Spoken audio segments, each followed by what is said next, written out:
Assalamualaikum warahmatullahi wabarakatuh dan selamat sejahtera. Saya Intan Syafinas binti Muhammad Kamal dari Sekolah Kebangsaan Geduk Gemencih Negeri Sembilan. Pada tahun ini saya menyahut cabaran resensi buku Hari Kebangsaan Anjuran Pusat Sumber Darul Hikmah di bawah program Nilam Guru.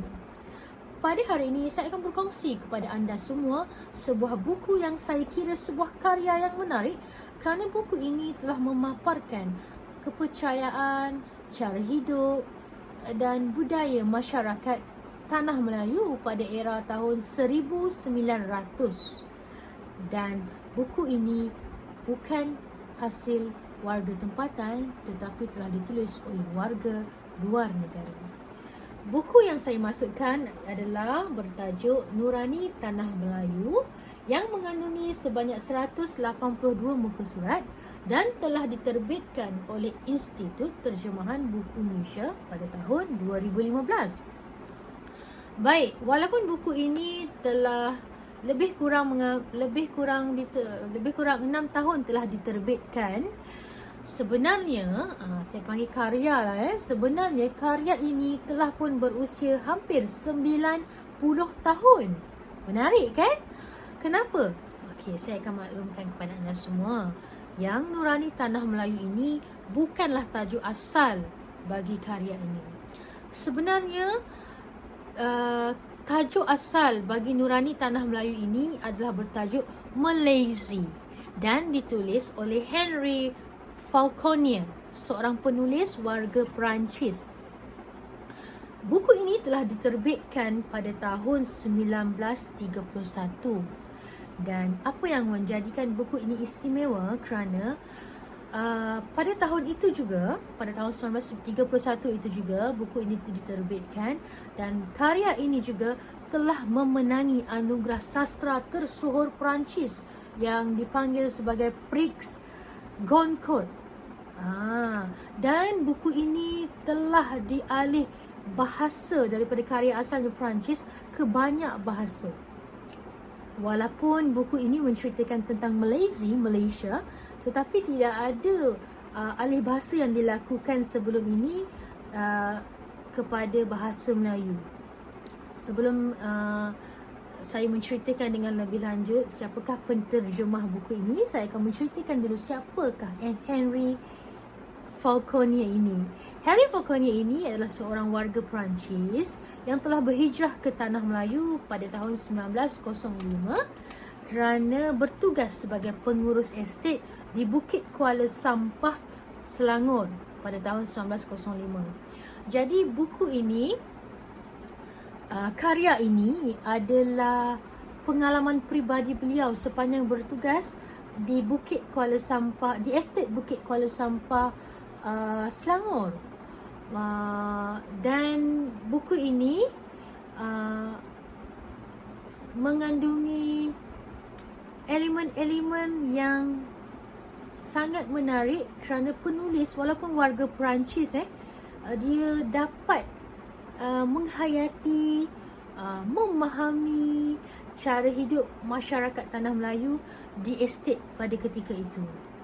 Dan alhamdulillah, usaha untuk menterjemahkan karya Perancis Malaysia ini kepada bahasa Melayu berjaya diterbitkan pada 2015 dan penterjemah untuk karya Nurani Tanah Melayu ini bukan calang-calang orang.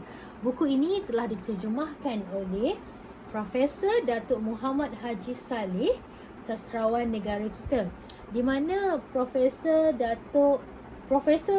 Muhammad Haji Saleh adalah seorang bekas guru juga pensyarah dan pernah menjadi profesor tamu di University Raleigh Amerika Syarikat dan University of Michigan, dan penguasaan bahasa Inggeris dan bahasa Melayu dalam sastra menjadikan beliau seorang yang mantap dalam penghasilan karya dalam kedua-dua bahasa. Oleh kerana itu, beliau merupakan seorang penterjemah tersohor bagi karya sastra Melayu kepada bahasa Inggeris. Dan sebelum beliau menterjemahkan Malaysia kepada Nurani Tanah Melayu, beliau telah pergi berjumpa dengan anak Henry Fonconia dan telah duduk berbincang dengan pakar-pakar dan saya baca melalui pembacaan saya di Google. Sebelum buku ini diterbitkan, sebanyak 14 kertas kerja telah dibentangkan, perbincangan demi perbincangan demi menjadikan karya Nurani Tanah Melayu ini karya yang sangat berkualiti. Baik, Nurani Tanah Melayu ini mengandungi 4 bab, iaitu bab yang pertama, penanaman getah, di mana menceritakan pengalaman menceritakan 2 orang pengurus estet, iaitu Lascelles dan Rollin di Bukit Kuala Sampah, Selangor. Bagaimana mereka datang dan cara mereka menguruskan menguruskan pekerja di estet Bukit Kuala Sampah. Bab yang kedua, Pondok Nibong, menceritakan tentang rumah kebanggaan Rollin, Pondok Nibong, di mana rumah tu dibina mengikut cita rasa Rollin, dan ada Pondok Nibong di hadapannya, sebab tu dipanggil Pondok Nibong seperti mana saya tunjukkan di sebelah ini. Kemudian bab yang ketiga adalah Kembara. Kembara ini menceritakan bagaimana Lascelles yang menjadikan Rollin sebagai teman ataupun guru beliau untuk menguruskan estet di Bukit Kuala Sampah, dan ada kesinambungan daripada Pondok Nibong, di mana dalam kisah ini Rollin mempunyai pembantu iaitu Smail dan adiknya Ngah. Rollin and Lascelles banyak belajar daripada pembantu mereka Smail dan Ngah, bagaimana cara hidup masyarakat Tanah Melayu pada era tahun 1900 tersebut. Dalam buku ini Henry Fonconia menterjemahkan pantun di dalam bahasa Perancis. Menurut saya baca, menurut penterjemah ini, walaupun pantun itu diterjemahkan dalam bahasa Inggeris, tetapi nilai pantun itu tak hilang. Dan saya lihat Henry Fonconia begitu jelas dengan pantun dan menjadikan setiap bab sebelum bermulanya sesuatu bab mesti ada pantun. Pantun 2 kerat, pantun 4 kerat. Dan buku ini Rollin juga menjelaskan antara salah satu kepercayaan masyarakat pada era 1900 tersebut, kepercayaan semangat hutan, kepercayaan badi, dan Ismail dengan adiknya Ngah telah memperkenalkan kepada Rollin and Lascelles bagaimana daripada sudut mata mereka melihat kepercayaan, istiadat, gaya berhibur dan bercinta cara Melayu juga dipaparkan dalam karya Nurani Tanah Melayu. Saya rasa apa yang dihasilkan oleh Henry Fonconia ini, jika kita baca dan nilai, kita boleh dapat gambaran terus masyarakat era 1900 tersebut. Henry juga selain daripada mengarang, beliau juga melukis. Memasukkan lukisan dalam karya beliau, contohnya hutan. Rollin suka masuk ke dalam hutan berseorangan. Dia tulis, dia selalu masuk ke hutan berseorangan dan digambarkan kat sini Pondok Nibong beliau, macam mana rupanya, bagaimana beliau memaparkan yang di Bukit Kuala Sampah, masyarakat Melayu pada ketika itu mendiami di tebing sungai. Segala intipati karya ini ditulis dengan terperinci, cara perbualan, bagaimana perbualan boleh berubah menjadi pantun. Semua tu menjadikan karya Nurani Tanah Melayu ini sangat dekat di hati saya sebagai rakyat Malaysia. Sebab saya bukan hidup di era 1900, dan bila saya baca ni saya dapat lihat kembali kepercayaan dan budaya yang lama dah tak diamalkan kan. So saya dapat baca dan saya dapat nampak sedikit sebanyak melalui penulisan Henry Fonconia. Dan di akhir buku ini